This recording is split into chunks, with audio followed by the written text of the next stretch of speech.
안녕하세요. 미래기술의 신산업 카페 뉴스 읽어주는 바리스타 이원규입니다.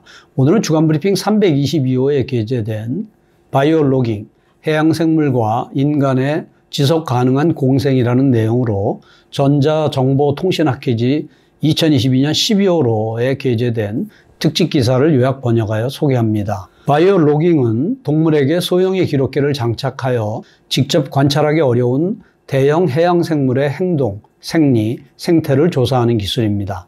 이번 특집에서는 그 시작부터 발전, 더 나아가 예상 밖의 전개가 된 해양물리 환경 측정에 응용하게 된 경우에 대해서도 소개합니다. 가까운 미래에는 기상예보의 정밀도 향상과 해양자원 관리, 희귀동물의 보존, 학생이나 일반 시민의 해양 지식 향상 등 다양한 사회 문제 해결에 바이오로깅 데이터가 이용될 가능성이 있습니다. 이를 위해 우리는 데이터베이스 바이오로깅 인텔리전트 플랫폼을 구축하여 해양 동물과 사람의 지속 가능한 사회 실현을 목표로 하고 있습니다. 우선 바이오로깅의 시작에 대해 알아봅니다.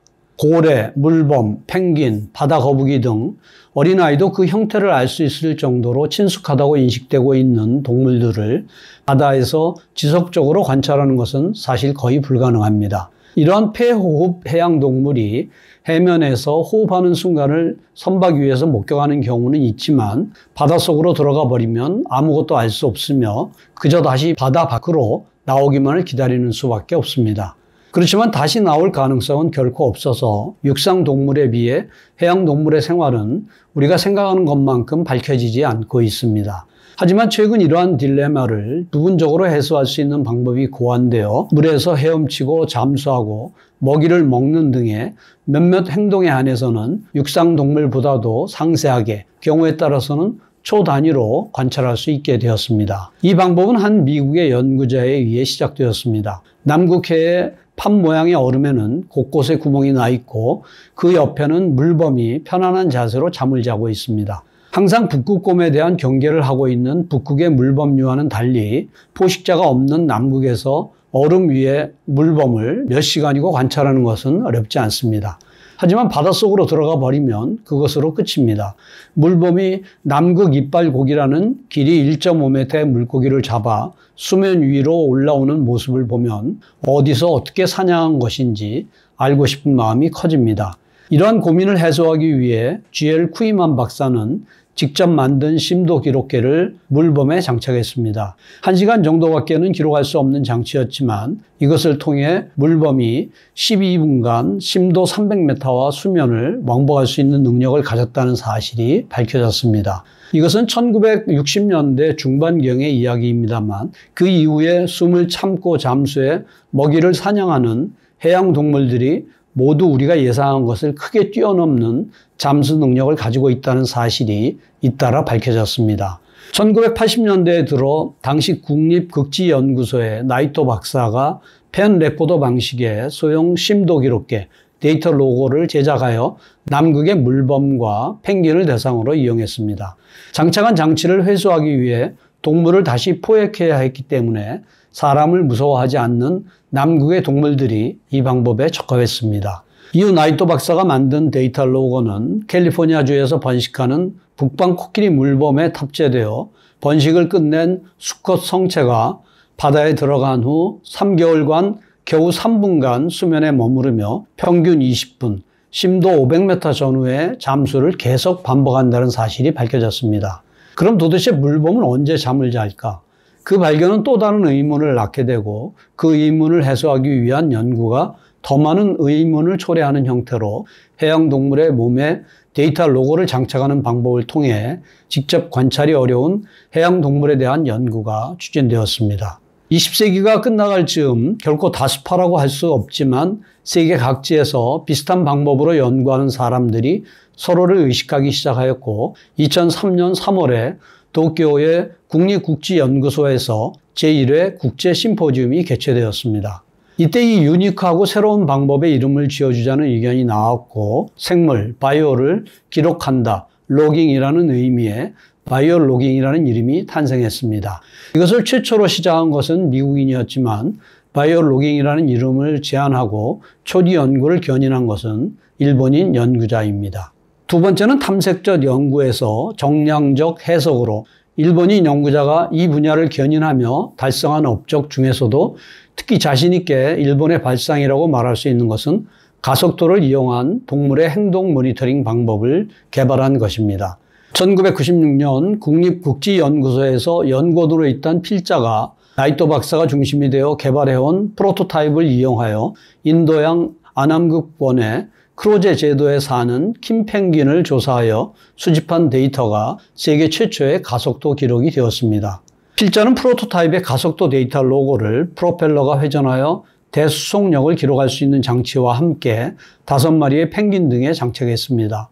그중 4마리로부터 장치를 회수하는 데 성공했고 데이터를 얻을 수 있었던 것은 2마리뿐이었지만 데이터를 통해 놀라운 사실을 알 수 있었습니다. 펭귄은 심도 100m 이상의 거리를 반복적으로 잠수했지만 이것은 이미 프랑스인 공동 연구자들이 논문화한 결과로 알려진 사실이었습니다. 필자가 가속도 데이터를 얻기 전 조류는 체내에 있는 공기로 만들어진 부력으로 잠수할 때보다 쉽게 물 위로 부상한다는 논문은 있었습니다. 하지만 완전히 날개짓을 정지하고 앉아있던 전신주에서 부드럽게 날아 지면으로 내려오는 까마귀의 역버전 글라이딩 부상을 한다는 것은 아무도 보고한 적 없는 예상외의 행동이었습니다.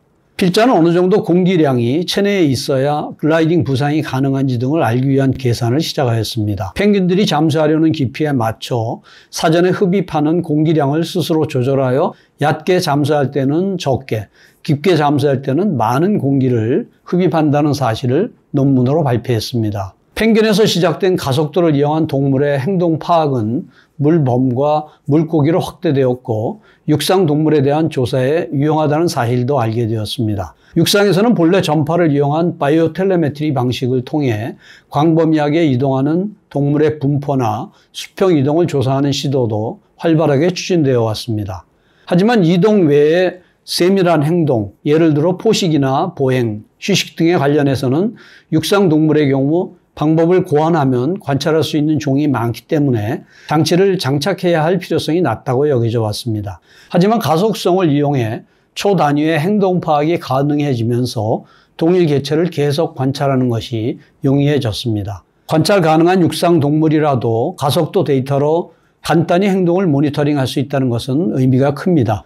실제로 가속도를 이용한 행동 파악은 스마트워치와 같은 웨어러블 디바이스를 시작으로 우리 사회에 널리 이용되고 있습니다. 세 번째는 바이오 로깅의 의외의 기능으로 바이오 로깅에서 이용되는 데이터 로고는 연구자가 여러 방법으로 예산을 모아서 벤처기업에 의뢰해 시행착오를 반복하여 개발해온 것입니다.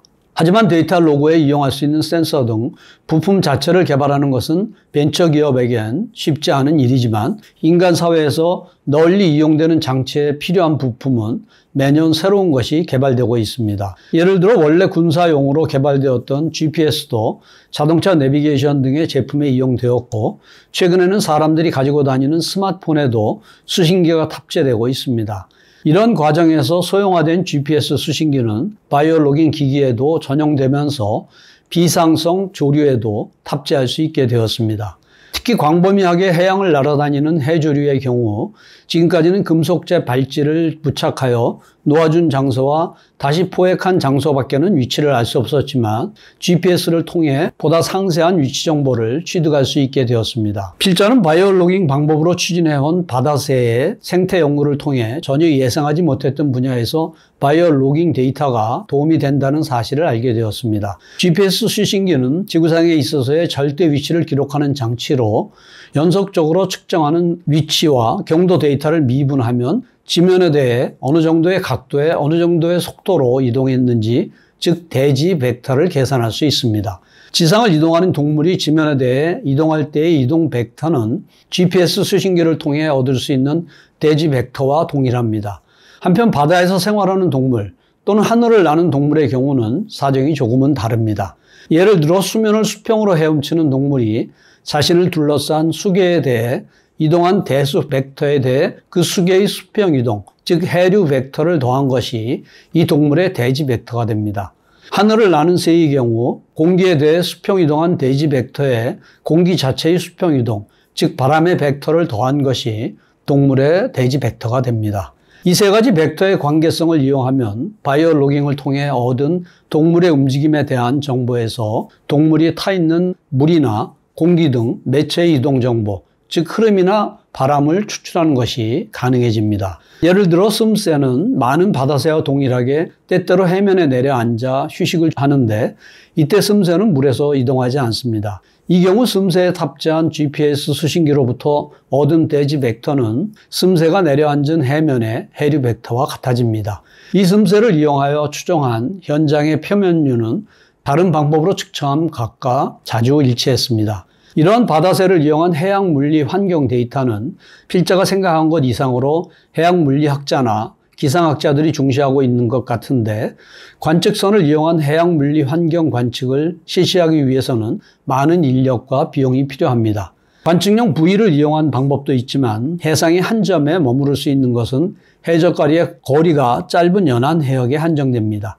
최근에는 인공위성을 이용하여 해류와 파랑, 해상풍 등을 광범위하게 측정할 수 있게 되었지만 인공위성이 해역을 통과하는 것은 1일 2회 정도로 관측 빈도가 적다는 제한이 있습니다.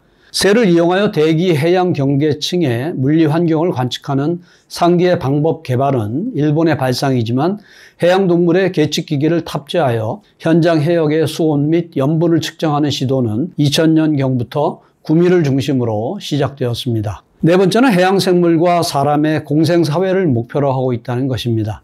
현재 해양에는 이상기온, 온난화, 수산자원 감소와 분포의 변화, 희귀동물의 멸종, 플라스틱 쓰레기와 화학물질에 의한 해양오염 등 수많은 문제들이 존재합니다. 이러한 문제들의 실태를 정확하게 파악하고 예측하여 피해를 경감하는 등의 해결 방법을 제안하기 위해서는 해양의 정보 수집과 가시화가 불가결합니다. 해양의 가시화를 위해 관측선, 계류 부위, 인공위성, 자동 승강 부위 등 다양한 방법으로 관측이 추진되고 있습니다. 이러한 기존의 관측 방법과 바이오 로깅은 상보적 해양 관측 방법이 될 수 있으며 필자는 바이오 로깅이야말로 지속 가능한 공생사회를 구축해 나가는데 필요 불가결하다고 생각을 합니다. 그 이유는 기존의 관측 방법은 사람이 주도하는 것인데 반해 바이오 로깅은 해양 동물의 주도로 추진되는 동물 관점에서의 해양 관측 방법이기 때문입니다. 바이오 로깅을 이용한 정보를 활용할 수 있는 분야는 많을 것으로 상정되는데 예를 들어 기상 예보에 활용할 수 있을 것입니다. 지금까지 많은 관측 방법들이 개발되어 보다 세밀한 시공간 분해능을 통해 높은 정밀도의 환경 정보를 취득하는 등의 정량적 개선이 이루어져 왔습니다. 여기에 바이오 로깅을 이용해 얻은 동물 유래의 정보 등 질적으로 크게 다른 정보를 입력하여 환경 파악이나 예보의 정밀도 등을 얼마나 높일 수 있을지 시도해 볼 수도 있고 동물을 통해 사람이 기대하는 해역을 관측할 수도 있습니다. 하지만 동물들에게 해역은 중요한 장소임에 틀림없습니다. 동물들이 어디를 가고 얼마나 머물렀는지 등에 대한 정보 또는 그 해역의 환경 정보는 해양 자원 관리, 희귀동물 보전 등에 도움이 될 가능성이 높습니다. 일본 바이오 로깅 연구회의 전문가들이 중심이 되어 문부과학성의 사업인 해양생물 빅데이터 활용기술 고도화에 바이오 로깅을 통해 실현하는 해양생물과 사람의 지속 가능한 공생사회라는 프로젝트를 신청하였습니다. 2021년부터 2년간의 피지빌리티 스터디로서 채택되었습니다. 업로드된 바이오 로깅 데이터 포맷을 통일한 다음 보존한 데이터의 객관을 알 수 있는 형태로 해석에 필요한 메타데이터와 함께 공개하는 시스템, 바이오 로깅 인텔리전트 플랫폼을 구축했습니다. 지구온난화 등의 장기간에 걸친 환경 변화가 해양 생태계에 미치는 영향을 파악하여 예측하고 대책을 세우기 위해서는 장기적 모니터링이 불가결합니다. 수십 년 후에 미래에 크게 도움이 되는 것을 상상하며 수집한 바이오 로깅 데이터가 미래에 지속적으로 활용될 수 있도록 이 시스템을 개선해 나가야 합니다.